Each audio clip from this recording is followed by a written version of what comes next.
சேலம் மாவட்டம் ஏற்காடு மலைப்பாதையில் கட்டுப்பாட்டை இழந்த சுற்றுலா பேருந்து தடுப்புச் சுவற்றை உடைத்துக் கொண்டு அந்தரத்தில் தொங்கிய சம்பவம் நிகழ்ந்துள்ளது.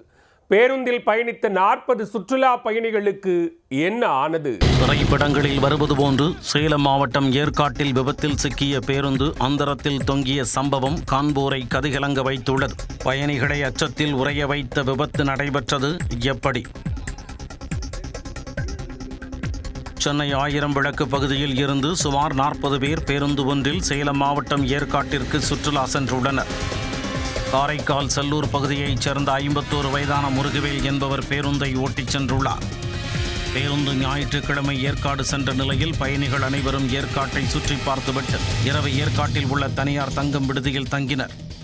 மறுநாள் திங்கட்கிழமை எஞ்சிய பகுதிகளையும் ஏற்காட்டில் சுற்றி பார்த்தனர்.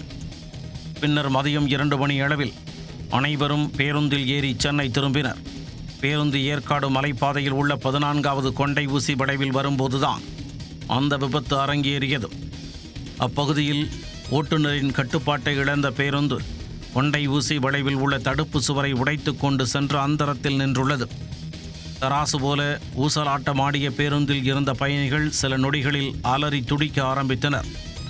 பின்னர் பேருந்தின் ஜன்னல் கண்ணாடிகளை உடைத்த பயணிகள் ஒவ்வொருவராக பேருந்தில் இருந்து வெளியே வந்தனர்.